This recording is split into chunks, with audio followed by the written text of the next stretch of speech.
Bonsoir à tous. Alors ce soir, live exceptionnel, on va parler du tsunami Javier Milei. Javier Milei, vous l'avez tous vu avec sa tronçonneuse. Tous les journalistes de France le détestent. Il ne cesse d'expliquer que l'Argentine court à la catastrophe avec ce fou. Il le traite de fou, c'est El Loco. Alors, on va essayer de faire la part des choses, voir si Javier Milei est vraiment fou. Qu'est-ce qu'il veut? Alors, il paraît que Javier Milei est un libertarien. De quoi s'agit-il? Est-ce que le cas de l'Argentine peut être comparé au cas français, puisque les deux pays, sont sur une pente glissante de surendettement et d'inflation? Donc, on va débattre de tout ça avec Bhaskar. Bhaskar qui est youtubeur, donc il a une chaîne. Donc, bonsoir Bhaskar. Bonsoir à tous, bonsoir aux auditeurs. Voilà, et il est donc responsable d'une chaîne qui s'appelle Hypnomachie, donc un mot qui est un peu mystérieux. Alors du coup, la première question pour Bhaskar, c'est est-ce que tu pourrais nous parler un petit peu de ta chaîne et de ce qu'est l'hypnomachie? Alors l'hypnomachie, c'est une démarche qui vise justement donc à conscientiser et à renforcer nos défenses immunitaires contre l'hypnose quotidienne. C'est une espèce de self-défense psychique, si tu veux, puisqu'il y a en permanence énormément de gens qui essaient de rentrer dans nos cerveaux avec différents outils de ce qu'on appelle le soft power, avec de l'influence pour nous faire acheter des choses, les publicitaires, les marketeurs en tout genre, les politiques, évidemment, pour emporter notre adhésion et aiguiller comme ça notre énergie. Je parle souvent aussi des beaux-parents, des enfants, tu sais, le fameux achète-moi ce truc-là, papa, s'il te plaît, avec tous les leviers émotionnels culpabilisants, les patrons, les machins, enfin bref, tout ce qui a envie de rentrer à l'intérieur de notre cerveau. Et donc, on apprend à repérer et à être un petit peu plus sélectif, à dire oui ou non, mais en conscience. Donc, qu'est-ce qui t'a amené vers ces études de l'hypnose? C'est quand même quelque chose qui est assez original. Alors moi, c'était quand j'étais très très jeune en fait, parce que quand j'étais jeune, j'avais pas le bac, donc j'ai regardé un petit peu qu'est-ce que je pouvais faire sans le bac, et donc les formations adultes pour hypnose, ça voulait bien de moi, donc je m'étais dit bon, allez, très très bien. J'ai repassé le bac ensuite, je suis allé en fac de psycho ensuite. Enfin bref, j'ai tout fait à l'envers moi en fait, hein, littéralement. Et donc voilà, donc c'était l'idée de mieux me connaître et de récupérer un peu de pouvoir sur ma vie et d'accompagner les gens pour qu'ils en récupèrent un peu sur la leur. Et puis très très vite, moi j'ai déchanté puisque sur ma chaîne, j'explique, je suis une espèce de lanceur d'alerte, pardon, où j'explique que l'hypnose sera le prochain scandale de santé publique. Voilà, c'est pour moi c'est absolument catastrophique. J'ai complètement arrêté de faire l'hypnose depuis une quinzaine d'années quand je me suis rendu compte que c'était l'horreur et qu'on était en train de détruire la psyché des gens par paquet de 10 000. En plus, c'est très à la mode. Mais bon, pour l'instant, l'opinion publique a du mal à entendre ça, ce qui est normal, c'est le principe d'un lanceur d'alerte. Mais je ne lâche pas l'affaire et je continue à informer sur ce sujet. Voilà. Alors, à tous les auditeurs, je vous rappelle que, évidemment, ce live, c'est votre live. Vous écrivez vos questions en commentaire et on les pose à Bhaskar si les questions, évidemment, correspondent à peu près au sujet du live. Donc, le sujet du live, c'est Javier Milei. Donc, on va en parler, mais juste une question pour Bhaskar avant de parler de Javier Milei. Est-ce que le gouvernement actuel, est-ce que Emmanuel Macron utilise des techniques que toi, en tant que professionnel de l'hypnose et responsable de l'hypnomachie, est-ce que tu considères qu'il y a une forme de manipulation mentale parfois dans la communication gouvernementale? Est-ce que ce sont des techniques qui sont utilisées? Alors, déjà, oui, évidemment, elles sont utilisées, mais elles sont utilisées depuis, ça fait des années et des années que ces techniques sont utilisées. Ça s'est intensifié énormément avec Sarkozy. Moi, j'ai travaillé et je me suis formé avec les coachs qui avaient coaché Nicolas Sarkozy dans son débat avec Ségolène Royal, etc. Et donc, j'ai vu vraiment tout l'arrière-boutique de toutes les techniques qui ont été utilisées pour que la petite Ségo, elle perde ses nerfs sur le moment. Donc, ça, c'est ce qu'on appelle de l'hypnose conversationnelle. C'est-à-dire déjà, des gens comme Macron est très, très, très fort. Hein. J'ai détaillé dans plusieurs vidéos sur ma chaîne un certain nombre de techniques qu'il utilisait. C'est un des meilleurs hypnotiseurs conversationnels que j'ai vu depuis très, très, très longtemps. C'est une machine de guerre. C'est une machine de guerre. De toute façon, il n'est pas arrivé là où il est arrivé aussi rapidement comme ça, sans des capacités hors normes. Hein. Et j'ai envie de dire, c'est pas moi qui le dis, c'est Jacques Attali. Hein. Bon, alors si c'est Jacques qui le dit, alors bon, voilà. Voilà. Donc ça c'est la base. Mais au-delà de ça, ce qui est absolument terrible, c'est que Macron est lui-même plus ou moins téléguidé, plus ou moins télécommandé. J'ai dans mes rushs personnels, et j'ai mis quelques extraits aussi dans certaines vidéos, des extraits où on voit des gens qui placent Macron en transe lourde. C'est-à-dire qu'il y a un endroit où il n'a pas toute sa tête. Il y a un endroit où il y a des petits déclencheurs qui l'amènent à être sur des rails. Mais je ne vous apprends rien quand je vous dis que Macron est un homme de paille, est un fantoche de puissant. Je ne vous apprends rien. Ben, il faut savoir que dans certains milieux, justement, l'usage de l'hypnose conversationnelle comme ça est... très peu de gens en parlent, mais il y a des indices cliniques qui ne trompent pas et qu'on peut voir à l'écran et commenter. Bon, voilà, là, on va pas s'apesantir dessus parce que c'est un live sur Javier Milei, mais on pourra en reparler une autre fois si tu veux. Bah exactement, hein, c'est ce que j'allais te proposer, donc, ainsi qu'à tous ceux qui nous écoutent là pour le moment. C'est un sujet qui est explosif, je dirais, et ça mérite un live à part. Donc, on va vraiment reparler de toutes ces techniques de manipulation que maîtrisent si bien les politiciens professionnels. D'ici quelques mois, on s'organise ça avec Bhaskar. Et puis alors moi, je te préparerai des petits rushs vidéo qu'on pourra montrer aux auditeurs pour être dans quelque chose de très concret et pas juste dans des vagues théories ou des supputations. Non, non, on va voir l'œil vitreux, on va voir le regard qui cligne plus, la bave, enfin, on va vraiment rentrer dans les choses très, très palpables. Excellent.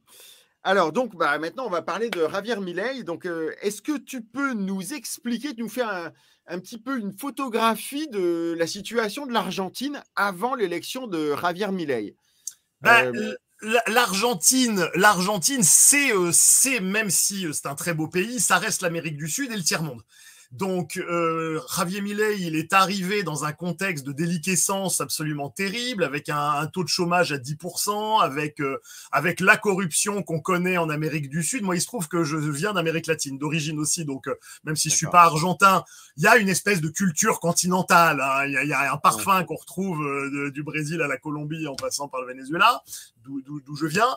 Voilà, donc un taux de chômage gigantesque, mais gigantesque, même pour l'Amérique du Sud. C'est-à-dire que c'était un des plus mauvais élèves en Amérique du Sud.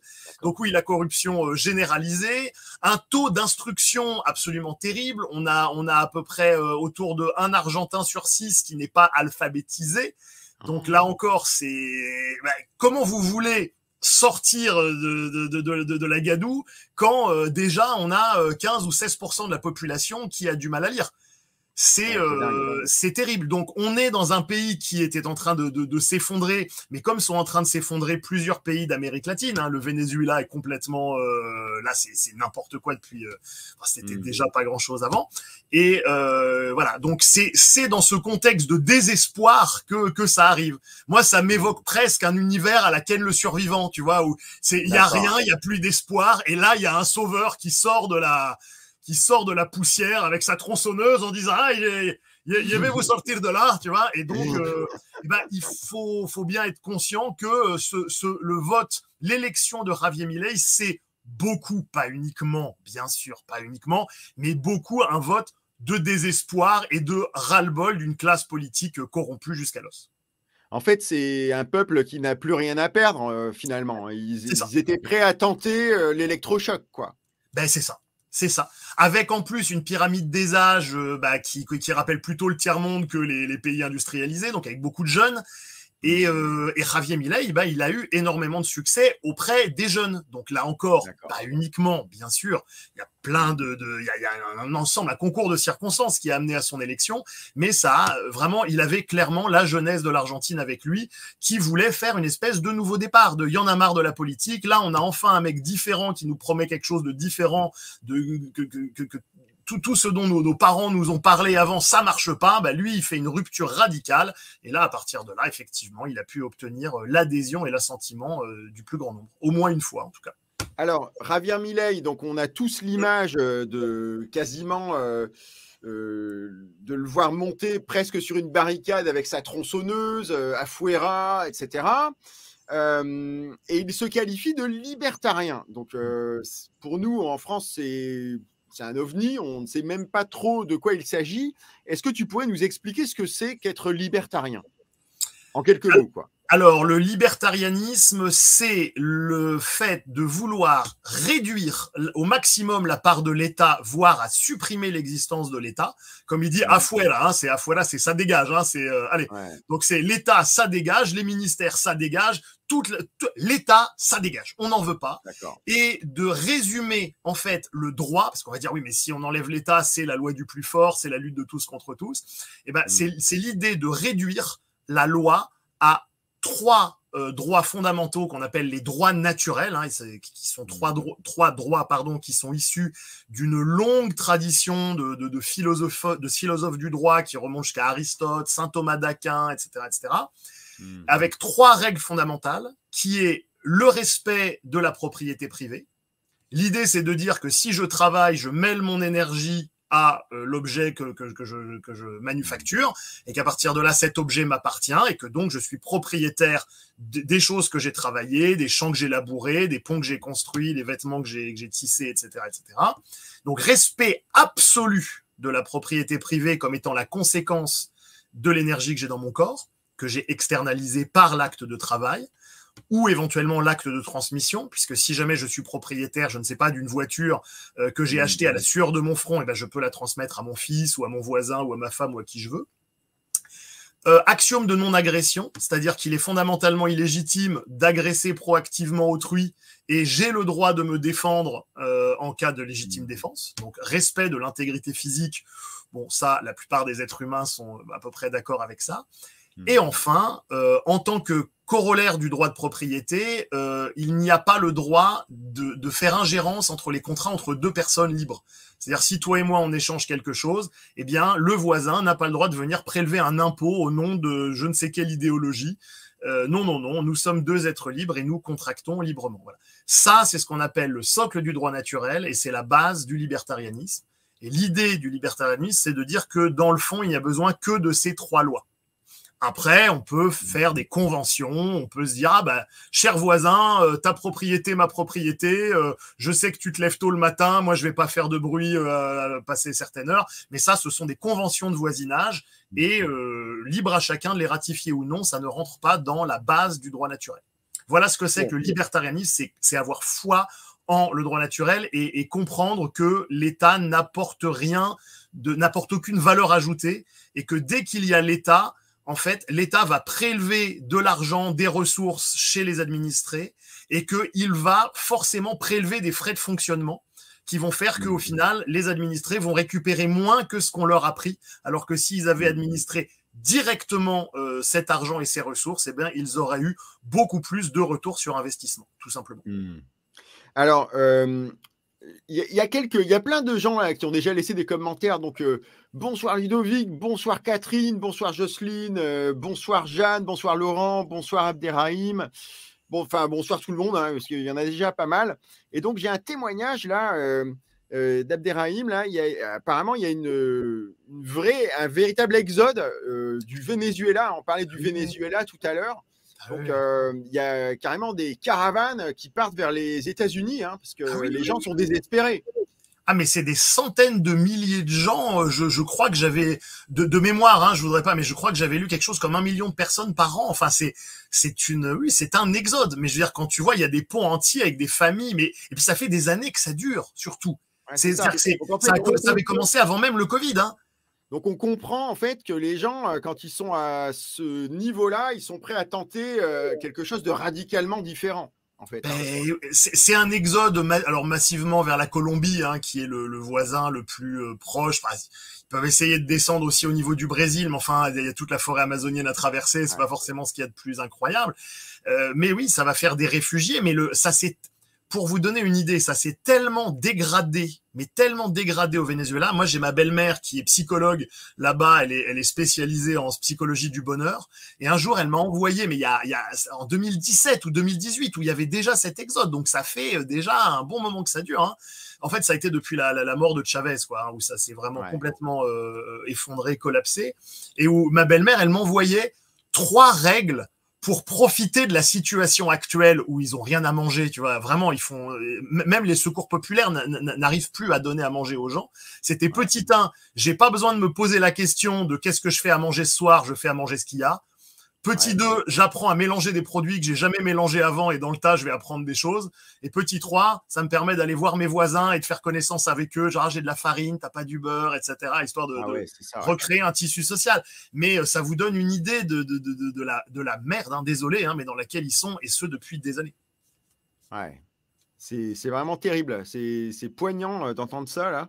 Ça rappelle vraiment l'après-guerre où on manquait de tout, quoi. Mais là, c'est vraiment le résultat. En plus, c'est le résultat d'une politique qui est menée avec constance et parce qu'en fait, le Venezuela, c'est un pays riche, théoriquement. Il y a du pétrole, enfin, il y a tout ce qu'il faut, quoi.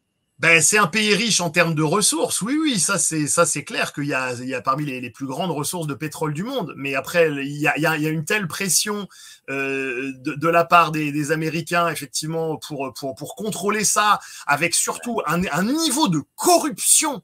Mais un niveau de corruption qui défie. J'en avais déjà parlé, je crois, dans une autre vidéo, mais j'avais expliqué qu'au Venezuela, puisque tu me branches sur le Venezuela, même si on va revenir sur l'Argentine, j'imagine, mais où là-bas, ils parlent de politique et anti-politique. C'est-à-dire, en gros, l'idée, c'est entre la corruption et la structure. C'est-à-dire, l'enjeu, il est là. Tu vois. Nous, en France, on est entre gauche et droite, on est entre la dichotomie en France, c'est entre individualisme entrepreneurial et solidarité et inclusion, quoi, si je modélise un peu simplement. Là-bas, c'est entre court-termistes, on crame tout et on est complètement corrompu, et on essaie de construire un avenir commun. Voilà la dichotomie du Vénézuélien moyen en termes de politique. Bon, il faut dire aussi que le quotient intellectuel moyen au Venezuela est beaucoup moins élevé qu'en France. Ça n'aide pas à organiser quelque chose, parce que t'as beau arriver avec des structures, comme dirait l'autre, c'était Apple, je crois, qui avait ça comme slogan, qui était l'important, c'est pas ce que l'ordinateur peut faire, c'est ce que vous pouvez en faire. Ben, quand tu arrives avec un système social pensé d'en haut et que tu l'injectes, il faut que les gars en bas, ils suivent. Et ça, c'est pas gagné. Ça, c'est pas gagné. C'est pas gagné, ouais. Et c'est le même problème en Argentine. Hein. C'est littéralement le même problème. On va revenir justement sur l'Argentine. Donc, les journalistes français disent vraiment beaucoup de mal de Javier Milei. Il est systématiquement présenté comme étant toxique. J'ai pas entendu. Tu as dit les journalistes Les journalistes français parlent systématiquement en mal de Javier Milei. Pourquoi, selon toi? Est-ce qu'ils se sentent en danger? Est-ce que ça les embêterait vraiment qu'ils réussissent, Javier Milei? Les journalistes en France, que certains appellent journalopes, mais je ne veux pas, je veux dire, non, mais il y en a des intègres. Je veux dire, je ne veux pas mettre tout le monde dans le même panier, etc. Il y a plein de journalistes qui font très très bien leur travail. J'ai quelques noms en tête. Mais la caste journalistique, si jamais je suis là, vit littéralement au crochet du pouvoir. Elle bénéficie des subventions, elle bénéficie des passe-droits, etc. et de différents aménagements. Donc, cette caste est le valet du pouvoir. Donc, à partir de là, l'émergence en Argentine d'un homme politique qui propose de prendre l'État et hop, afuera, et de le dégager, tout le monde comprend bien que si jamais cette idée se répand dans les cerveaux, il faudrait surtout pas faire ça. On a eu le même problème au passage dans plein d'autres parties du monde. Hein. On a eu ça au Soudan, on a eu ça dans la guerre entre le Soudan et le Soudan du Sud. Il y avait également cette idée de dire que, ou même le Somaliland aussi, on a eu ça aussi. C'est toujours, dès qu'il y a des gens qui veulent leur indépendance et qui demandent la reconnaissance des autres États, tous les États se disent non mais attends, si jamais on leur accorde cette indépendance-là, qu'est-ce qui nous dit que nous en France on va pas avoir la Corse qui va faire la Bretagne, le Pays Basque, Morzine, machin, tu vois, et tous les sécessionnistes qui vont se dire c'est le moment. Ça c'est toujours vu dans l'histoire de l'humanité comme ça, qu'il y avait cette contagion à l'époque de la Révolution française notamment, etc. Et donc on comprend bien que personne d'installer et de mèche avec le pouvoir n'a intérêt à ce que des idées de liberté, d'émancipation et d'individualité se répandent. Donc, qu'est-ce qu'on fait? On fait un argumentum ad Hitlerum, on le compare à Trump dans le meilleur des cas ou au moustachu dans le pire des cas, et avec cette idée de dire non, il ne faut pas que le grand public écoute ces idées, il faut que le grand public ait des émotions avant même de savoir qui est Javier Milei. C'est ça, c'est ça. D'ailleurs, je crois que Javier Milei a rencontré Donald Trump il y a quelques jours, et toute la presse, là j'ai fait une petite revue de presse, toute la presse bah, en fait, fait l'association Trump-Milley. Et je ne sais pas si les Français ont été programmés pour haïr Trump de façon viscérale, mais ils essayent de jouer de ça, bien sûr. Ah mais attends, je me permets, hein, mais parce que moi, le Donald Trump, j'ai fait sa connaissance quand j'étais en voyage de noces avec ma femme à l'époque en Thaïlande. Tu as rencontré Donald Trump? Non, je ne non, non. Mais par contre, avant ce voyage-là, je ne savais pas qui c'était. Mais ça a été passionnant pour moi de découvrir qui était le personnage de Donald Trump. Mais tout comme à un moment de Macron, avant son élection, personne ne savait qui c'était, à part dans les milieux de la banque d'affaires. Et ben moi, je ne savais pas qui était Donald Trump. Et j'ai vu la présentation, le storytelling autour du personnage, je l'ai vu de l'étranger. Ouais. Et ça, c'était passionnant parce que ça donnait un regard extérieur et j'ai vu l'intensité de la propagande de ce pauvre gars où je savais pas qui c'était, mais tous les médias mainstream me disaient c'est un abruti, c'est un idiot, c'est un voilà et tous allaient dans une seule direction avec un unanimisme qui était absolument terrifiant et qui m'a. C'était les médias français ou les médias thaïlandais? Les médias européens, les médias thaïlandais à l'époque en parlaient pas vraiment. Et puis honnêtement, je regardais pas non plus les médias thaïlandais en voyage en Thaïlande. C'était pas un séjour de longue durée, tu sais, c'était farniente et vacances. Donc, toi, en tant que spécialiste de la manipulation et donc de la mise sous hypnose, on était quand même un peu là-dedans avec Donald Trump. Non, mais c'est pas un peu. C'est pas un peu. C'est un torrent de manipulation et de propagande d'un niveau de subtilité ras les pâquerettes. C'était de l'artillerie lourde. C'était pas subtil. C'était lourd. Mais on s'en fout, puisque l'idée, c'est de cibler le peuple. Donc, quand tu as une masse d'individus, tu peux bien balancer une grenade dedans, même si les gens s'enfuient, l'explosion va y avoir plein de gens touchés. Donc, ils cherchaient pas la finesse, on n'est pas dans de la manipulation fine, on est vraiment dans ce qu'on appelle du framing, c'est-à-dire du cadrage initial. Qui est Donald Trump? Ah bon, bah c'est le nouveau successeur d'Hitler, etc. Et voilà. Oh pardon, la vidéo, il faudrait pas qu'elle soit démonétisée. Bon, bref, pardon. Alors, je sais qu'il y a le robot YouTube derrière, maintenant on peut plus. Ouais, alors j'ai quelques commentaires sympas. Il y a Lucien, bonsoir Lucien, il nous dit « J'ai apprécié le discours de Javier Milei à Davos ». Est-ce que tu l'as écouté, son discours, oui, bien sûr. Pascal? Oui, voilà. Bien sûr. Et d'ailleurs, pour la petite anecdote, il y a plein de gens qui ont eu l'intelligence de le traduire en français grâce à des intelligences artificielles. Donc ça fait que vraiment ça permet de... Moi, c'est la première fois que je voyais comme ça des discours politiques impactants qui ont été traduits. Et d'ailleurs, j'en ai pas réentendu après. Genre l'interview là par Carlson là de Poutine qui a fait la une il y a pas longtemps. Je suis pas tombé dessus. Donc oui, bien sûr, bah, il a fait un pur discours libertarien en fait, tout simplement. C'est ça. Et ce qui était le plus surprenant, c'était d'entendre ça à Davos, où en fait, finalement, il a envoyé à la face de tout son auditoire qu'il fallait se libérer du capitalisme de connivence, en fait, oui. Et revenir alors qu'en fait, c'était un auditoire constitué quasiment exclusivement soit de gens qui sont des étatistes, soit de capitalistes de connivence. Donc, oui. Il a mis le pavé dans la mare, et puis bien, hein. Et c'est super. Et c'est extraordinaire parce que ça contribue à faire connaître ses idées, même si derrière il a les mains libres, on en parlera probablement après. Les mains, pardon, au contraire, les pieds et poings liés, on en parlera ensuite. Ouais. Mais c'était très courageux, Et ça a mis un blanc, hein, il y a eu un froid d'ailleurs hein, à ce moment-là. Ah bah, ça c'est clair, hein, c'est évident que quand tu es invité quelque part et que tu craches dans la soupe ouvertement, c'est voilà. Mais c'est intéressant parce que quelque part, il a juste dit, d'un certain point de vue, la vérité. Mais il a dit la vérité à un parterre de gens qui vivent sur le mensonge. Donc forcément, c'est un petit peu difficile. Mais moi, je crois profondément entre ce lien entre vérité et liberté. Et même dans mon métier, j'ai quelque chose que je dis très très souvent, qui est la vérité vous rendra libre. C'est pas de moi évidemment, mais et je le constate. Et je crois que dans n'importe quel système, quand on dit la vérité et qu'on peut le dire sans risquer de s'égorger ou d'un quelconque passage à l'acte, ça détend tout le monde. Et il y a quelque chose dans le système qui bouge.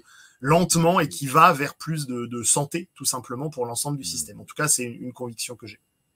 Alors, lors de la campagne électorale de Javier Milei, donc on l'a vu équipé de sa tronçonneuse, on l'a vu arracher des étiquettes avec tous les ministères qu'il allait dégager, on l'a vu taper des piñatas avec un bâton qui était censé représenter la Banque centrale. Enfin bon, il a fait tout un tas de pitreries.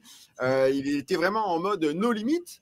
Et je voudrais savoir si, d'après toi, il s'agit d'une forme de technique hypnomagique, c'est-à-dire une technique destinée peut-être à un peu séduire la population. Alors, les techniques hypnomachiques, c'est des techniques pour se protéger de ça, mais en tout cas, une technique hypnotique de manipulation de la population. Oui, bien sûr. Quand on comprend le mode de vie et la façon de voir le monde de son électorat moyen. J'ai évoqué tout à l'heure le fait que c'était un électorat extrêmement jeune.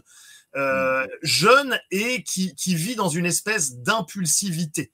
Il faut savoir que le rapport, quand on fait des études de psychologie comme ça à l'échelle de population entière, de la psychométrie, on se rend compte que tous les pays du monde, tous les gens n'ont pas le même score d'impulsivité. Hein.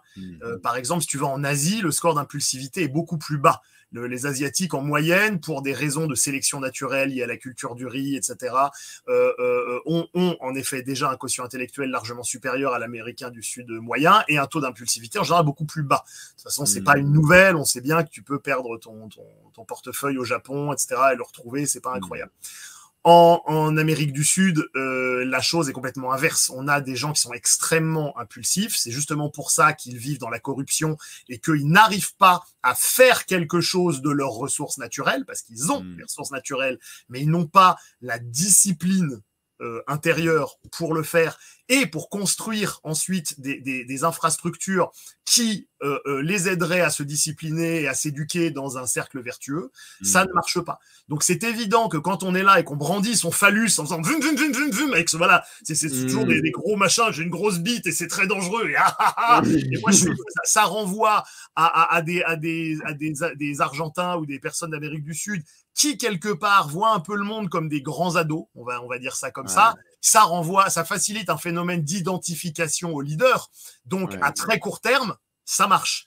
Le problème, c'est que Javier Milei se retrouve poussé au pouvoir par ce public-là et avec ces mécanismes-là de séduction où on joue sur le cerveau limbique, le cerveau des émotions pour dire « Ah, c'est moi le mal dominant ». Mais le problème, c'est qu'il arrive dans un pays qui dispose tout de même d'infrastructures et d'une constitution, d'une chambre, d'un Sénat, d'une Assemblée nationale, etc. Et il ne peut pas faire ce qu'il veut, malheureusement, et ça va être son principal problème. Alors, donc on a bien compris que les situations de la France et de l'Argentine ne sont pas comparables, même si la France est gangrénée par la dette liée à 40 ans de socialisme, on n'est quand même pas au niveau de l'Argentine, où une part significative de la population n'arrive même plus à se nourrir correctement. Hein, mais malgré tout, est-ce que tu penses... Il y a plein de Français qui sautent des repas en France, là. On est en train de les rejoindre à toute allure. Hein, là. Ouais, c'est en train de se dégrader sérieusement. Hein, avec l'inflation, c'est évident. Surtout que l'inflation, elle est essentiellement concentrée sur les produits alimentaires. Sur l'alimentation, on est à bien plus que 5% d'inflation sur un an. Hein. C'est vraiment hyper impactant pour les personnes qui ont des faibles revenus. Bon. Donc, ma question, c'est est-ce que tu penses que malgré donc ces différences de situation entre la France et l'Argentine, est-ce que nous, on pourrait aussi avoir un Javier Milei en France? Est-ce que ça correspond à la psychologie de la foule en France? Je pense pas. Je pense pas pour un grand nombre de raisons. Alors là, je pourrais même faire 2 heures rien que sur cette question. Tu vois, tellement elle est fine sur les différences de culture et de conception culturelle entre les deux pays. Alors, on va le faire de 2 façons. Ce qui pourrait nous amener à avoir un Javier Milei en France, c'est en France une culture de l'envie. En France, on a une vraie culture de l'envie, c'est-à-dire que aux États-Unis, quand tu gagnes de l'argent, les gens se disent « Ah, super, vachement bien ». En France, on jalouse la réussite du voisin. Il y a une espèce voilà, on a une prédisposition culturelle qui sont liées à l'hypnose de nos chamans culturels depuis des siècles et des siècles. C'est vraiment notre culture commune, Maupassant, Voltaire, Diderot, enfin tu vois tous ces grands trucs, tous ces grands chamans qui nous ont influencés alors qu'on s'en rend même pas compte, qui nous amènent à avoir des raccourcis cognitifs allant dans ce sens-là, vraiment en termes de culture française. Donc ça, oui, d'accord. Mais à part ça, le français moyen, même si ça se dégrade à toute allure, même si la France s'effondre dans tous les classements internationaux, PISA, tout ce que vous voulez, même si ça se dégrade, le français n'en est pas encore là, loin de là. C'est-à-dire que le français, pour l'instant, est en train de passer, il est en train de entre guillemets, régresser d'un paradigme, on va dire, dans les années 80-90, qui était un paradigme des années fric, des années chic, avec le sourire ultra bright et le « hey, j'ai un Minitel et j'ai un lave-vaisselle et un répondeur maintenant, je suis en train de me créer de l'abondance ». On est en train de revenir petit à petit là dans une forme de totalitarisme avec l'État qui va remettre des uniformes aux enfants, qui va vous interdire d'appeler steak un steak et qui va commencer à dire non, vous utilisez pas tel mot ou tel mot, qui va rentrer en guerre ou qui est sur le point de rentrer en guerre, enfin bref, on a tous les éléments d'un retour vers une forme de totalitarisme, pour pas employer le mot de fascisme que je trouve qu'on l'emploie vraiment de façon trop excessive, mais le mot en français c'est totalitarisme. Donc, on a tous les éléments qui vont là-dedans. Il faut bien comprendre que l'État dans l'Argentine n'en est même pas là. C'est-à-dire que un État totalitaire, c'est un État qui a des structures.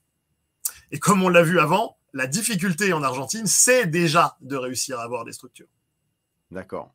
Parce qu'elles sont corrompues jusqu'à la moelle.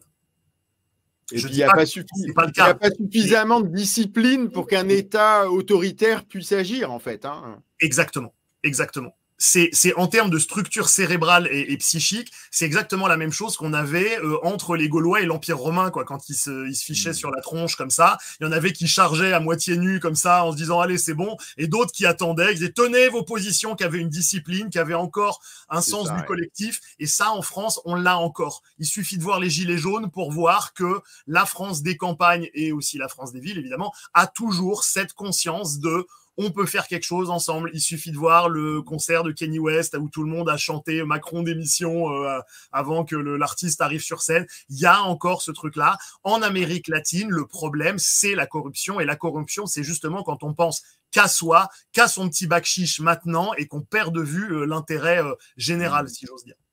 Même si je déteste cette notion. C'est l'impossibilité de coopérer sur la durée, quoi. Par absence d'horizon temporel, par absence de vision de quelles vont être les conséquences de mes actes, en fait. Et là, si tu observes les personnalités politiques françaises, est-ce qu'il y en a un qui te fait penser à Javier Milei, même de loin, quoi? Et qui est-ce qui s'en rapprocherait le plus? Spontanément, j'attendais pas à cette question. Spontanément, moi, ce qui me vient, c'est non pas dans le fond, mais sur la forme. Celui qui joue là-dessus avec les mêmes codes et qui va essayer de séduire avec les mêmes codes, c'est Jean-Luc Mélenchon, évidemment.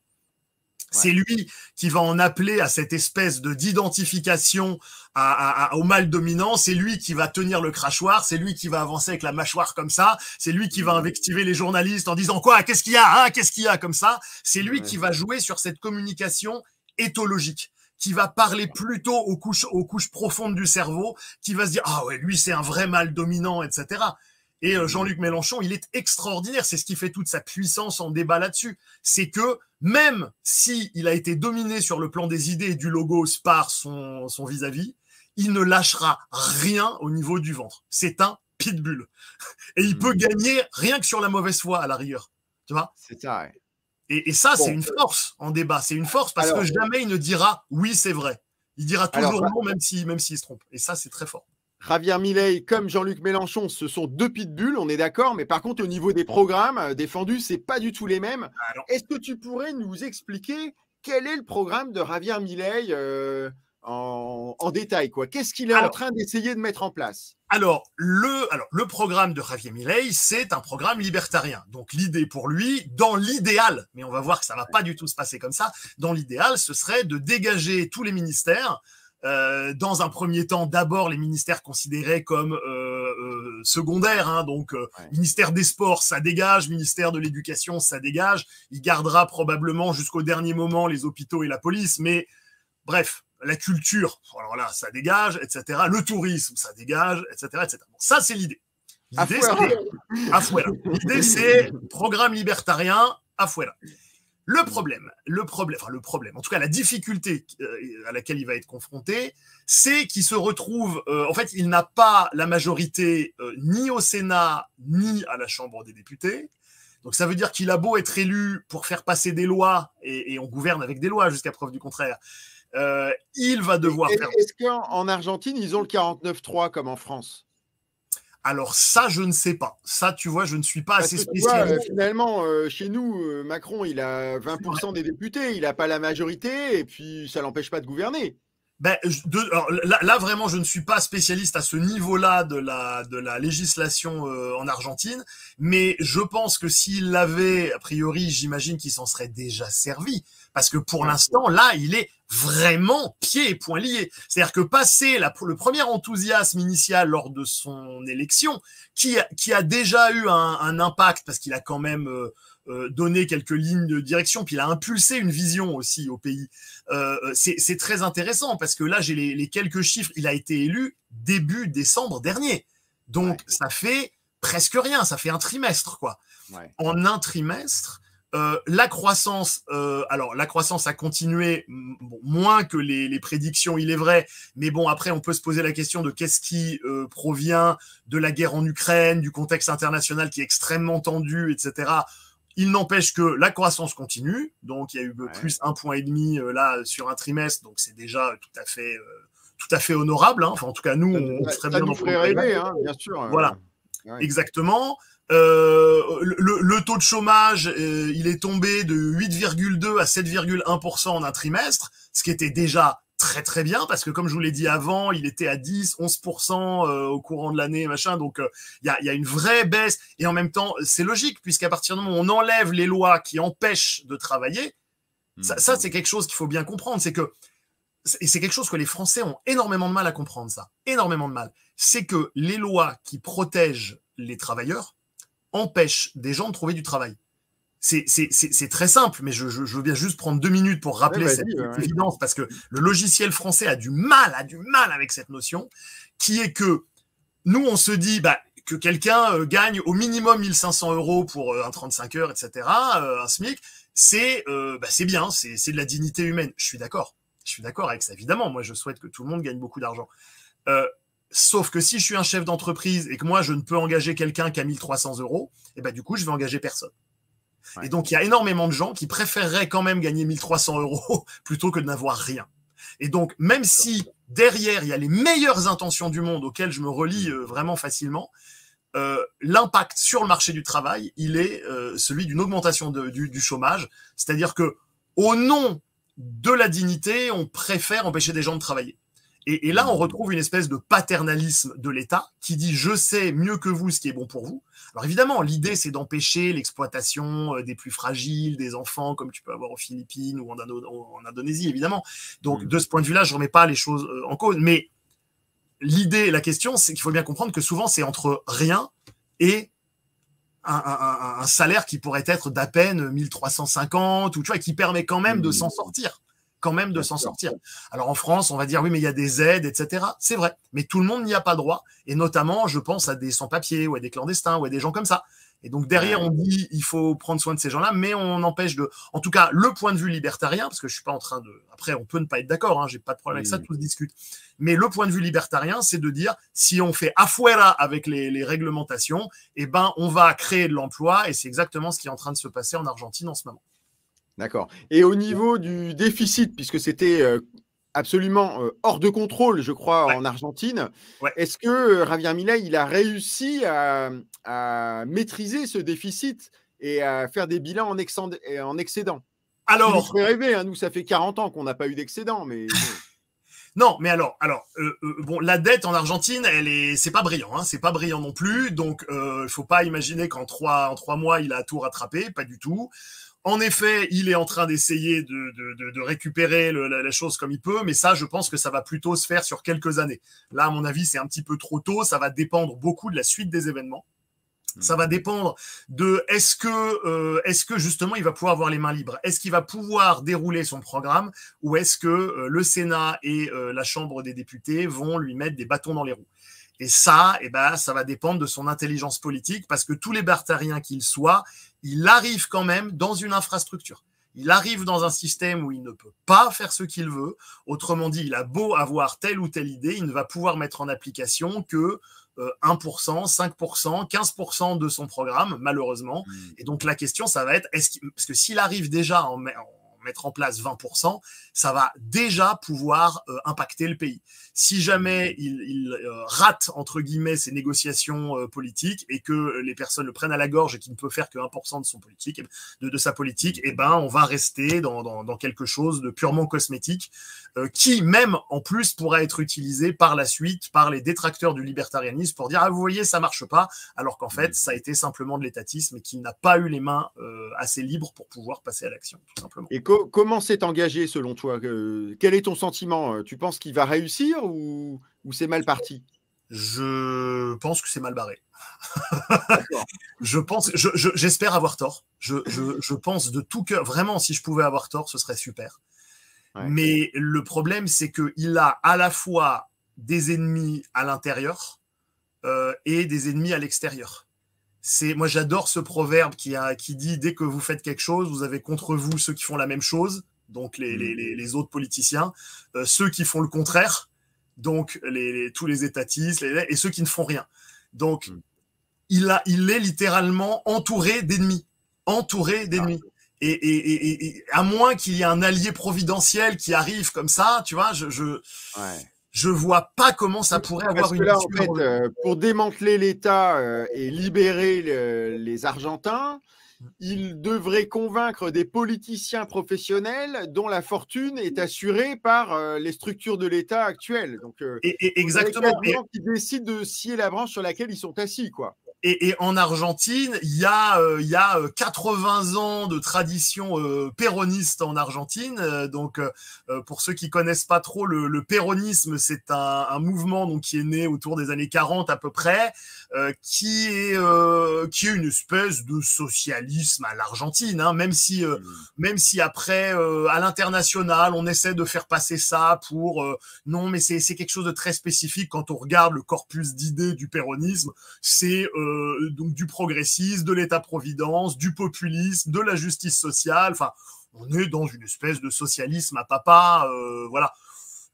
Et donc, il se bat contre une caste péroniste comme ça qui est en place et qui n'a aucun intérêt à ce que quoi que ce soit ne change, puisqu'ils se nourrissent de l'exploitation des pauvres et d'une forme de démagogie, mais comme on retrouve dans à peu près n'importe quel pays livré à une forme de socialisme. Bien sûr.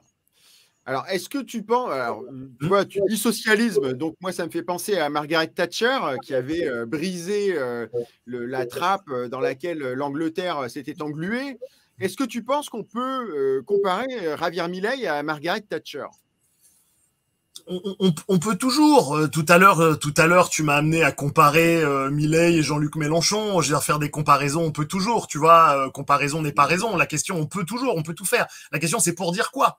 La question, c'est pour dire quoi? Et c'est là où on voit que Margaret Thatcher, elle a quand même eu un impact sur la politique européenne du XXe siècle qui est colossal. Javier Milei, il est cerné de toutes parts. Donc, on peut. Mais je crains, malheureusement, que ça n'aille pas dans le sens... Parce que, pour moi, pour qu'on puisse vraiment assumer une comparaison pleine, il faudrait que Milei il puisse prendre sa place et aller au bout de ses idées. Tu vois, et vraiment, pour l'instant, ça me semble vraiment, vraiment pas gagné. Donc, on peut imaginer que peut-être il bénéficiera de certains soutiens occultes, à condition qu'il y ait des formes d'allégeance, etc. En termes de diplomatie. Peut-être qu'il va faire un traité, je dis n'importe quoi, mais peut-être qu'il va faire un traité avec les Chinois et que les Chinois, en échange, ils vont lui assurer place nette, le subventionner, lui donner des... Tu vois, faire disparaître des opposants dans des parkings, etc. Et que du coup, non mais pardon, hein, mais c'est l'Amérique du Sud, c'est comme ça que ça se passe. Hein. Moi, il se trouve, pour la petite anecdote, que mon père est un diplomate et un politicien de haut rang au Venezuela, et que je suis pas allé lui rendre visite depuis des années, parce qu'à chaque fois il me disait non, je préfère que ce soit moi qui vienne, parce que si c'est toi qui viens, on va te kidnapper, et après on va me faire chanter avec toi, tu vois. Donc c'est une tradition en Amérique latine. Il faut bien comprendre comment ça se passe, passer un certain niveau dans la politique. C'est comme ça que ça se passe. Hein.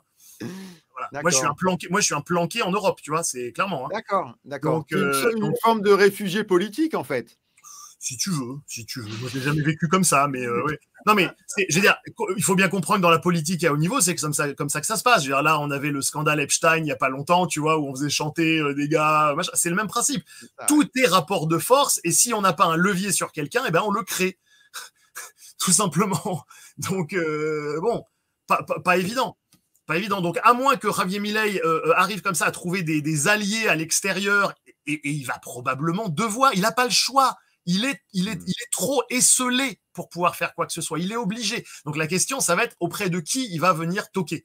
Il est venu aussi en visite diplomatique à Paris. Hein. Je ne sais pas si tu as vu ça ou pas, non? Non. C'était terrible. Il est venu en visite officielle à Paris, et Macron l'a même pas reçu. C'est-à-dire que c'était, je sais plus quel ministre, ils ont dit, je sais pas, ministre des Affaires étrangères ou un truc comme ça, je sais plus. Et Macron ne s'est même pas déplacé. C'est-à-dire que ça vous montre à quel point il y a une omerta qui dit. C'est carrément une offense, quoi. Enfin, c'est un chef d'État qui vient en France, nouvellement élu, il lui offre même pas un café. Enfin, c'est incroyable.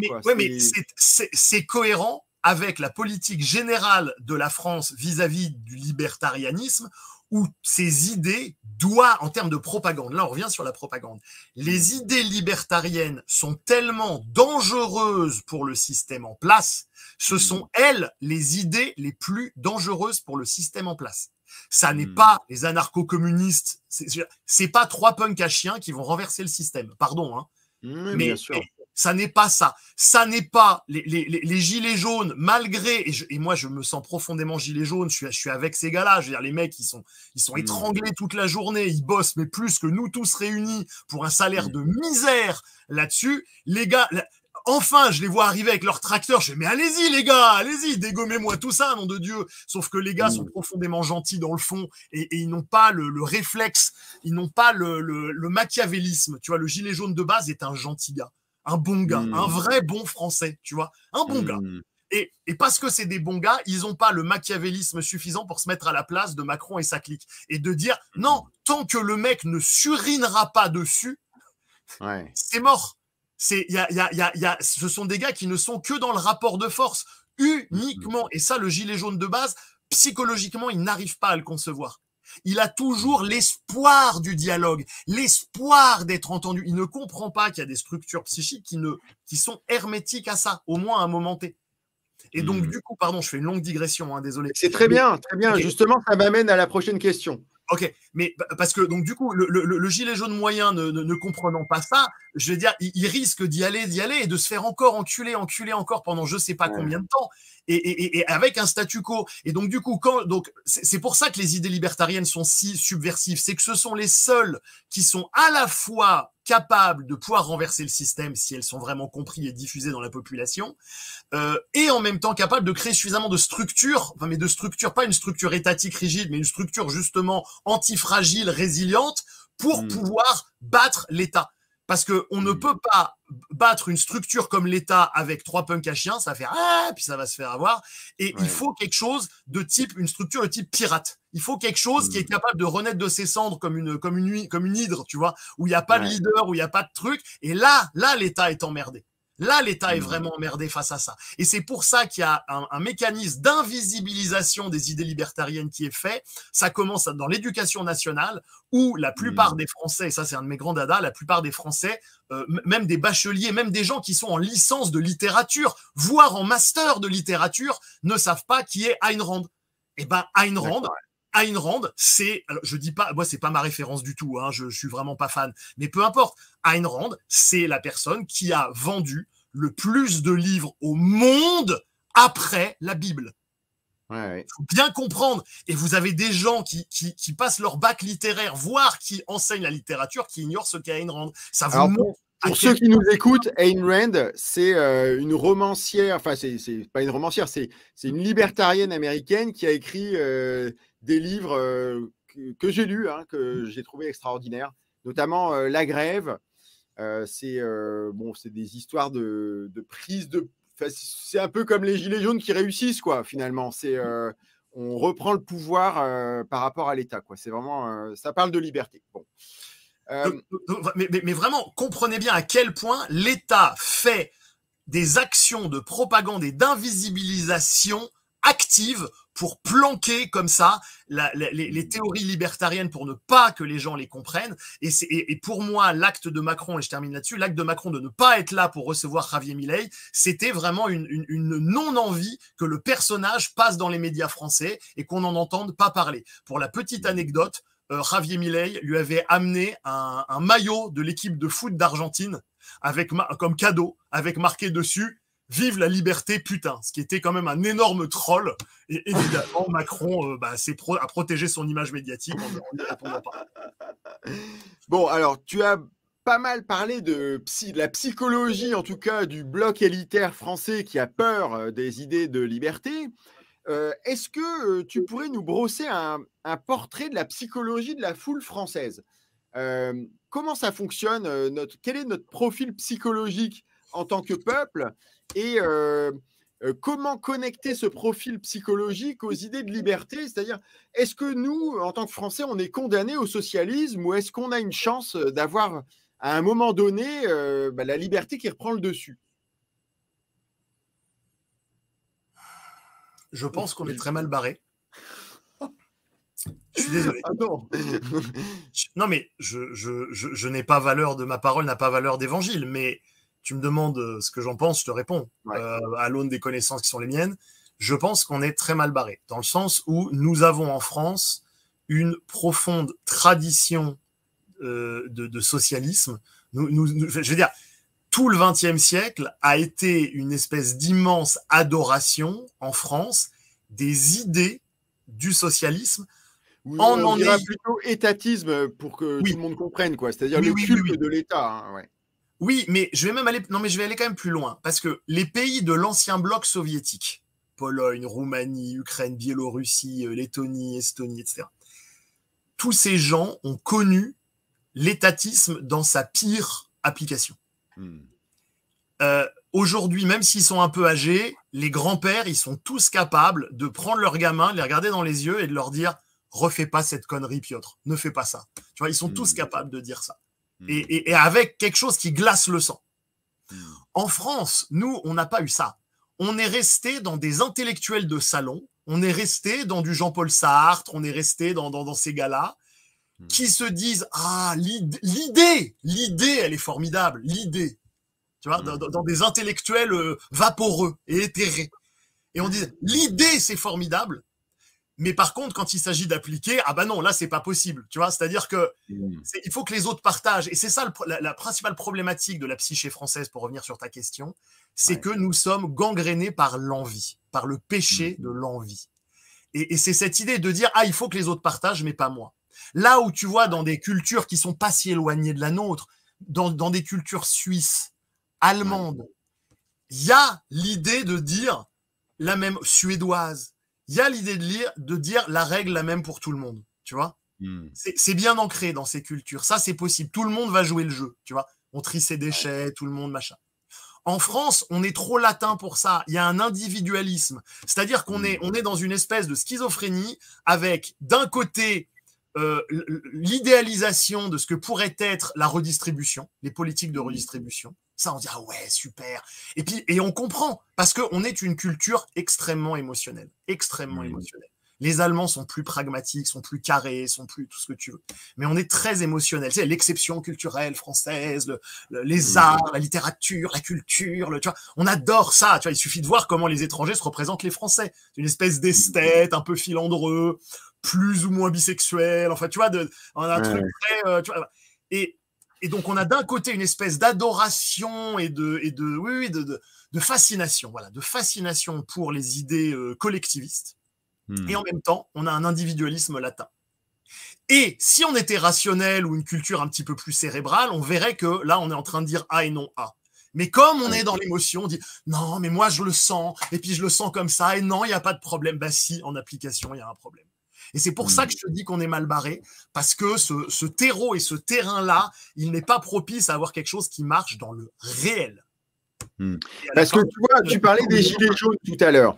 Le cri initial des gilets jaunes, c'était Jacqueline Moureau, que j'avais interviewée d'ailleurs, qui en parlait le mieux. Elle disait mais où part le pognon? C'est parti de cette fameuse vidéo qui a été virale. Mais où part le pognon? En fait, c'est une façon de dire on veut moins d'État, rendez-nous nos droits naturels. Tu vois? Mais bien sûr. Sauf que les gens ne conscientisent pas que ce qu'ils disent, c'est ce que disent les libertariens. C'est-à-dire que la plupart des gens sont crypto-libertariens sans le savoir. C'est ça qui est terrible. Et c'est justement... Du coup, ça donne de l'espoir. On n'est pas condamné au socialisme. Mais ça, on peut toujours espérer. ça, on peut toujours espérer. Mais le problème, c'est qu'à cause de cette schizophrénie que je viens de dire, il y a à la fois des gens qui disent je veux qu'on respecte mes droits naturels, je veux pas que Bruxelles m'impose ses desiderata, je veux faire des courgettes qui ont la tronche qu'elles ont et m'emmerdez pas avec ça, etc.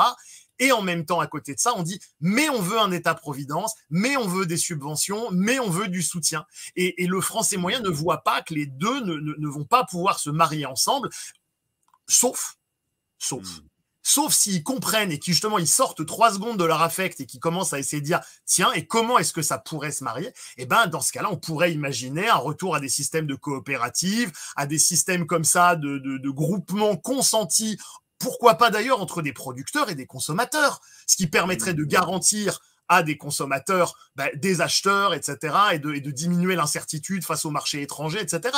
On pourrait imaginer tout ça. Mais pour ça, il faudrait qu'on se parle, et pour se parler, il faudrait qu'on sorte de notre nombrilisme. Et ça, pour un Français, c'est super dur de sortir de ce nombrilisme. Alors, on est à 3 minutes de la fin, donc on va passer aux choses vraiment indispensables avant de clôturer cette émission. Imaginons un instant que tu aies la possibilité de faire passer 3 mesures pour donner plus de liberté aux Français. Qu'est-ce que toi, en tant que libertarien, tu ferais prioritairement? Déjà, la question, elle est intéressante parce que c'est une double contrainte. Parce qu'une mesure, c'est quelque chose qui s'impose aux gens. Or, un libertarien, c'est quelque chose qui ne fait pas ça. Donc déjà, de base, je suis face au diable qui me tente avec quelque chose. Donc, non, monsieur, je ne me ferai pas avoir, je n'ai pas de mesure à faire car je refuse de mettre le moindre petit doigt dans un quelconque appareil coercitif. Mais je vais quand même te répondre et rentrer pour le jeu, pour la blague, mais je ne suis pas dupe de la chose. C'est plus d'État, terminé. Du jour au lendemain Alors, c'est là où justement se pose la question de la transition, qui est la question intéressante quand on veut aller au-delà du libertarianisme et qu'on essaie de voir comment c'est possible. La problématique, c'est que le libertarianisme, ça implique la responsabilité individuelle et une forme de maturité dans la construction du psychisme. Donc, ça demande derrière que les individus aient reçu suffisamment d'amour. Et je dis pas amour au sens gnangnan, machin. Non, c'est le scientifique qui parle. Parce que quand un individu reçoit de l'amour, son cerveau se modifie. Des connexions neuronales se font. Des zones cérébrales s'éveillent, qui étaient en sommeil ou en jachère, elles s'éveillent. Donc ça demande que les individus aient reçu suffisamment d'amour pour pouvoir être seuls face au monde, regarder le monde et dire « Ok, je vais gérer ça en adulte ». Or, la plupart des individus aujourd'hui sont carencés en la matière et ne sont donc pas en capacité de faire face si demain on enlevait l'État d'un coup de baguette magique. Donc en fait, tu es en train de nous dire que la véritable révolution, elle est individuelle et interne, quoi. Faut vraiment devenir des adultes indépendants. Oui, mais je dis pas qu'elle est individuelle et interne forcément. Je vais dire, on peut aimer son prochain. On peut se donner de l'amour collectivement. Moi, je m'exprime pas en termes d'individu ou que versus collectif. Mais tu vois, ça, typiquement, c'est une question que j'ai abordée il y a pas longtemps. J'étais face à Jacques Attali et je lui ai posé cette question. Je lui ai dit, vous parlez de politique internationale, d'économie, de machin comme ça. vous ne parlez jamais des facteurs endogènes, vous ne parlez jamais du monde intérieur, vous ne parlez jamais de facteurs spirituels. Or, tout est interconnecté. Et si jamais je me lève le matin et que j'ai dans le fond envie de mourir parce que je n'ai pas reçu suffisamment d'amour quand j'étais petit, je ne peux pas, je vais aller bosser, mais la mort dans l'âme, et je vais poster sur les réseaux sociaux des mèmes qui vont dire vivement le week-end, vivement vendredi, parce qu'en fait, je déteste ma vie. Et dans ces conditions-là, je ne peux pas créer de l'abondance. Si je ne peux pas créer de l'abondance, je ne peux pas donner aux gens parce que moi-même, je n'ai pas reçu. Et donc, on ne peut pas être dans une telle abondance qu'on va pouvoir enlever l'état qui fait office de tuteur, en fait, au sens d'une plante. Si on ne crée pas d'abondance avant d'enlever le tuteur, ça va faire boum.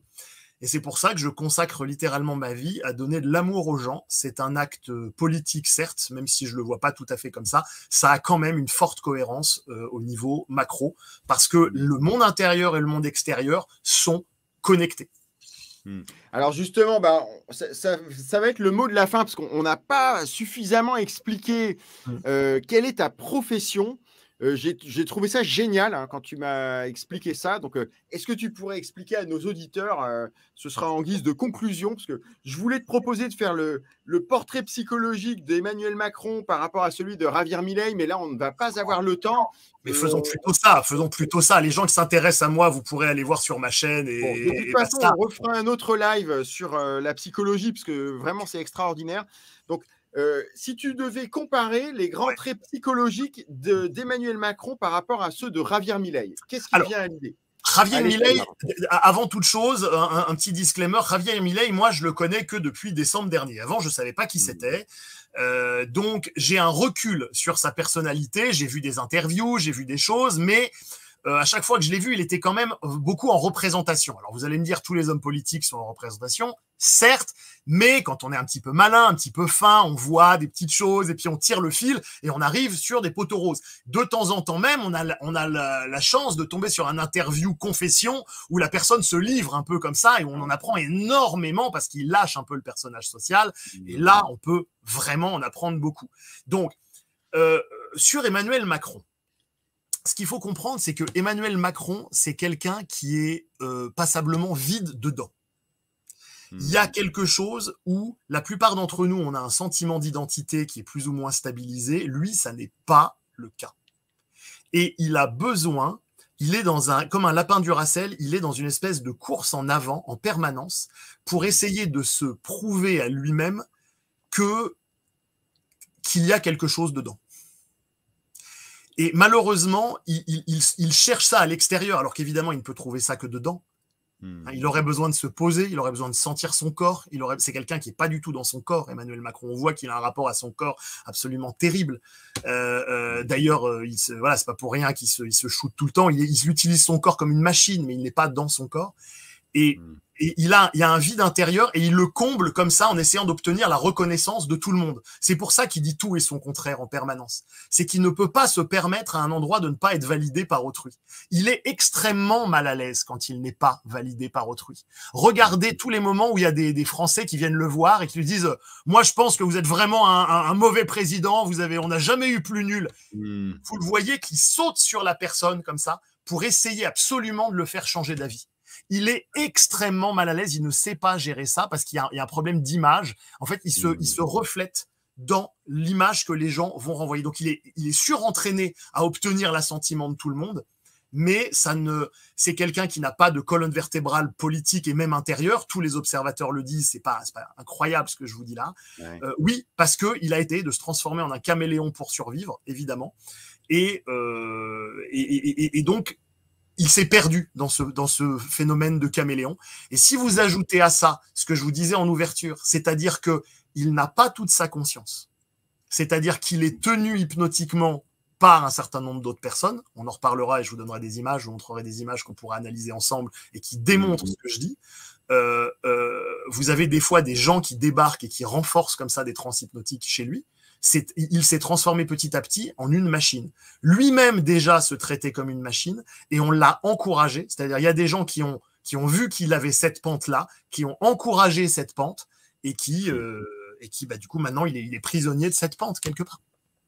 Et Javier Milei, qu'est-ce que tu peux en dire d'un point de vue psychologique? Enfin, Alors, comme je vous l'ai dit, ouais. comme je vous l'ai dit, j'ai beaucoup moins d'informations sur Javier Milei. Il y a une théâtralité chez Milei. Il y a une vraie théâtralité. Il adore ça. Il adore se montrer. Il adore faire du show. Il adore. Il y a quelque chose de l'ordre du comédien chez Milei, mais d'un comédien, d'un pitre, d'un bouffon. Quand il envoie le maillot marqué, tu vois, vive la liberté, putain, il y a quelque chose de l'ordre de je te rentre dedans, je te dérange, comme les bouffons autrefois. Tu sais, le fou du roi, où on disait, oh, il ose dire des choses, tout le monde aurait été zigouillé, mais voilà, le roi le gardait parce qu'il fallait quand même qu'il puisse entendre certaines choses du peuple, sinon il savait que ça allait pas être possible. Il y a quelque chose de l'ordre du fou du roi chez Javier Milei. Et le problème là, ce qui va être passionnant à observer, c'est que le fou du roi a été élu roi. Alors qu'est-ce que ça fait un fou du roi quand c'est quand ça a la couronne sur la tête? À la fois, il y a quelque chose de très théâtral parce qu'on imagine le clown, tu vois, qui est là et qui fait haha, c'est moi le roi. Ok. Et maintenant, vas-y, qu'est-ce que tu fais? Merde, je suis plus tout à fait à ma place. Parce que là, maintenant qu'on le voit en fonction, il est calme. Enfin, c'est quelqu'un qui ça semble maîtrisé, tu vois. Le personnage un peu fantasque a fait place à un politicien maître de lui qui n'est jamais submergé par ses émotions. Et c'est là où je l'attends au tournant, et c'est là où, pour aller plus loin dans la finesse d'une analyse, je vais avoir besoin de plus de ressources, et ça, on va le voir dans les mois qui vont venir. Donc, je te propose qu'on reprenne cette question la prochaine fois, parce que j'aurai beaucoup plus de choses à dire, avec 6 mois, 8 mois d'interview, de recul là-dessus, parce que pour l'instant, il a surtout fait beaucoup de com', je l'attends au tournant. Eh bien, le rendez-vous est pris. On se refera un second live pour parler plus en détail de l'hypnomachie et on en parlera. On parlera aussi évidemment du portrait de Javier Milei et d'Emmanuel Macron. Peut-être qu'il va évoluer d'ici quelques mois, on ne sait jamais. Hein. Donc, juste pour finir sur les chefs d'État, moi je me souviens d'une idée que je voudrais juste partager avec les auditeurs très rapidement. C'est aujourd'hui, on est en train de séquencer des génomes. On est en train de faire des liens entre la présence de certains gènes et certaines pathologies mentales. Moi, je ne soutiens pas cette mesure, mais je veux juste la partager à titre de culture générale avec les auditeurs. Un jour, j'avais un follower de ma chaîne qui m'a dit, mais pourquoi est-ce qu'on n'obligerait pas les hauts dignitaires, les présidents, à se faire séquencer leur génome pour voir s'ils ne sont pas porteurs de certains gènes, notamment de gènes favorisants, voire caractéristiques de la psychopathie? En voilà une idée qui n'est pas forcément idiote. Ce sera peut-être le futur non, après, on tombe dans des campagnes électorales. Ça pose d'autres problématiques. C'est pour ça que je ne suis pas sûr d'être pour forcément, mais je voulais au moins la mettre dans le débat et après, chacun en fait ce qu'il veut. En tout cas, je voudrais te remercier, Bhaskar. C'était un live génial. J'ai vraiment trouvé ça très intéressant. Merci à tous ceux qui ont fait des commentaires. Il y en a eu énormément. Je n'ai pas pu tous les valoriser. Si vous voulez plus de renseignements sur le travail de Bhaskar, vous tapez dans YouTube Hypnomachie. Donc, est-ce que tu pourrais nous épeler Hypnomachie, Bhaskar? Hypno comme hypnose, H-Y-P-N-O, Machie comme tauromachie, M-A-C-H-I-E.